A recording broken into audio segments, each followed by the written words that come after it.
NCERT mastery, इसमें क्या होता है?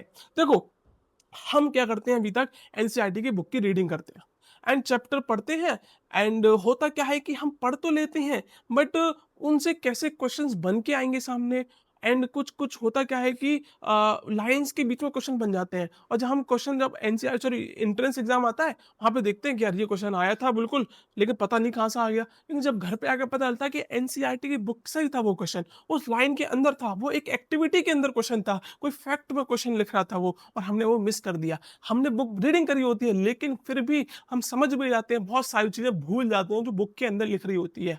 ठीक है, इसीलिए साइंस में स्पेसिफिकली बायोलॉजी या फिर केमिस्ट्री, मैथमेटिक्स, फिजिक्स के अंदर जो एनसीईआरटी है वो बहुत जरूरी है। एंड उस चीज को इनेबल करा है हमने किसके थ्रू, उसका नाम दिया है हमने, क्या बोलते हैं, एनसीईआरटी मास्टरी। मैं दिखाता हूँ आपके सामने अभी। देखो, जैसे आप एनसीईआरटी मास्टरी की अलग से टैब दिखाई देगा आपको, वहां पे आप क्लिक करोगे and जैसे अभी दिख रहा है आपको साइंस के नाम से, साइंस में जाओगे तो साइंस की बुक है अपने पास। कौन सी बुक है?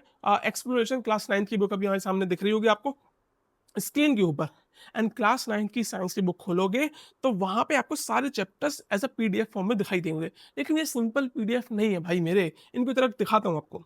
जैसे मैंने यहाँ पे सेल वाला चैप्टर खोलता हूँ अपना, सेल वाला चैप्टर जैसे ही आप अपना ओपन करेंगे तो आपको क्या दिखाई देगा, एक आध मिनट लगेगा लोड होने में, फिर नहीं होगा। देखो, अब आपके सामने ये एनसीईआरटी का नई वाली बुक है। एक तो पहली बात तो नई एंड पुरानी बुक दोनों को हम यहाँ पे दिखाएंगे आपको, जो आपको मिलेगा इस बैच के अंदर। तो नई बुक होगी वो होगी, लेकिन जो चैप्टर्स डिलीट हो गए हैं वो भी हम इसको आपको दिखाएंगे इसके अंदर। ठीक है, तो अभी यहाँ पे सेल वाला चैप्टर दिख रहा होगा, तो सेल चैप्टर के अंदर ये आप यहाँ से करोगे रीडिंग।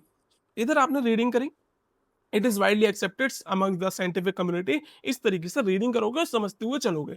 लेकिन अब क्या होगा, अब इस पेज से जो जितने क्वेश्चन पॉसिबल हैं एंड जितने इंपॉर्टेंट क्वेश्चन लगते हैं कि भाई एग्जाम में पूछ लिए जा सकते हैं, वो आपको इसी के नीचे यहाँ पे एक टैब दिख रहा है प्रैक्टिस पैनल। ये प्रैक्टिस पैनल पे आप जैसे क्लिक करोगे इधर, जैसे मैंने यहाँ पे क्लिक किया तो यहाँ पे आपको क्वेश्चंस दिखाई देंगे, इस पेज से क्वेश्चन मिलेंगे। मतलब एनसीईआरटी के अंदर बुक है, एनसीईआरटी का चैप्टर पढ़ रहे हो, वो पेज रीडिंग करी, उसी पेज से ही क्वेश्चन मिलेंगे। यानी कि तुमने रीडिंग तो कर ली, अब कैसे पता कि तुम्हें अच्छे समझ में आया, वो उसी पेज के क्वेश्चन सॉल्व करो। भाई मेरा मेन मोटो केवल इस बैच के अंदर ये है, आपको कॉन्सेप्ट समझा, उस कॉन्सेप्ट को समझने के बाद टेस्ट करा।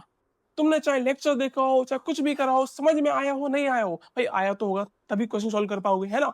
तो मेन फोकस है हमारा, वो क्या है, तुमने कोई भी चीज रीड करी, कोई भी चीज समझी, तुरंत क्वेश्चन लगाओ।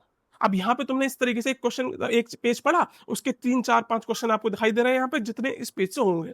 ठीक है, जैसे मैंने एक क्वेश्चन सॉल्व कर रखा है, दूसरा भी हम सॉल्व करते हैं। The organism living in the hot spring of Puga valley in Ladakh are mostly, एकदम आदमी चक्कर खा जाएगा, ये क्वेश्चन कहाँ होगा?